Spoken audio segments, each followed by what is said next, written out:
Bom dia! Eu e Amanda faremos a apresentação de um trabalho de biofísica sobre doenças da membrana celular. E dentre vários temas que poderiam ser eleitos, nós escolhemos a doença taquicardia ventricular polimórfica catecolaminérgica, a TVPC.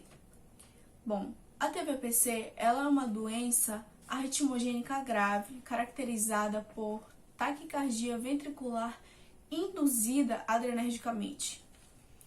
A TVPC ela é uma canalopatia, e a canalopatia é uma anormalidade genética nas proteínas das células cardíacas que controlam a atividade elétrica do coração, que podem assim causar distúrbios no ritmo cardíaco. E essa doença ela é responsável pelo funcionamento inadequado dos canais iônicos, que são responsáveis por despolarizar e repolarizar a célula. Bom dia, eu sou Amanda e juntamente com a Vitória viemos falar da taquicardia ventricular polimórfica catecolaminérgica. Bom, a sua origem ela se relaciona à mutação de dois genes, a rianodina, que ela é responsável de 55 a 65% dos casos, e a causa-equestrina, que é detectada somente em 2% dos casos. Os dois genes eles elevam a concentração intracelular do cálcio, o que origina arritmias ventriculares. As principais arritmias hereditárias causadas por disfunção dos canais iônicos são a síndrome de Brugada, síndrome do QT longo, síndrome do QT curto e, é claro, a taquicardia ventricular polimórfica catecolaminérgica. Bom, são vários os métodos de diagnóstico. Os indivíduos com histórico familiar de TVPC ou morte súbita durante estresse ou síntoma induzida pelo exercício ou emoção, eles devem ser submetidos à prova de esforço ergométrico monitorizado com Holter. Normalmente, as arritmias são reproduzíveis e, portanto, o exercício graduado ele é de relevância máxima no diagnóstico. O diagnóstico pré-natal ele pode ser realizado nas famílias com mutações de elevada penetrância e de grande letalidade. Quando há uma história familiar de TVPC, é recomendado testes genéticos aos membros da família. A pesquisa de mutações do gene de rianodina, que segue um padrão de hereditariedade autossômica dominante, é indicada para todos os doentes TVPC. A pesquisa de mutações do gene causa-equestrina é indicada se houver evidência de hereditariedade recessiva em caso de consanguinidade e em caso de resultante negativo do teste de mutação do gene rianodina. O diagnóstico pré-natal ele pode ser realizado nas famílias com mutações de elevada penetrância e grande letalidade. Quando há uma história familiar de TVPC, são recomendados testes genéticos aos membros da família. A pesquisa de mutações no gene de rianodina, que segue um padrão de hereditariedade autossômica dominante, é indicada para todos os doentes de TVPC.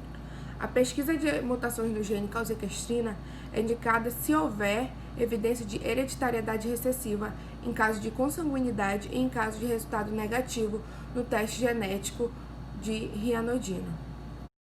Bom, a manifestação clínica ocorre quando o paciente que é portador dessa doença é submetido a estímulos que liberem catecolaminas, que geralmente é um exercício físico ou é uma emoção aguda, que pode ser um estresse.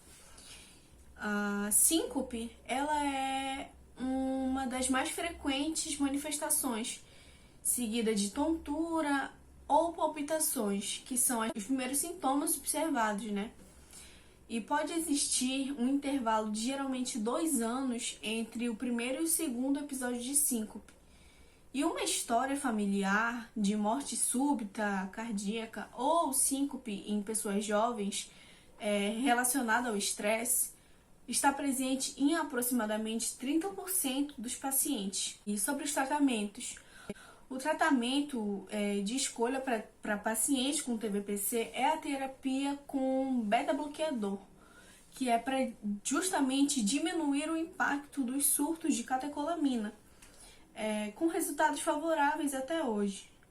Porém, nos casos em que ocorrem a reincidiva dos sintomas da síncope, da tontura e das palpitações, apesar do uso dos beta-bloqueadores, juntamente também é indicado o implante do cardiodesfibrilador para prevenção da morte súbita.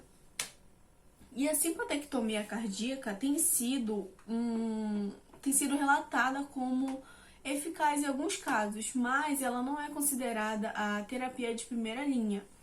E certamente os pacientes com TVPC deveriam ser aconselhados a evitar o exercício rigoroso.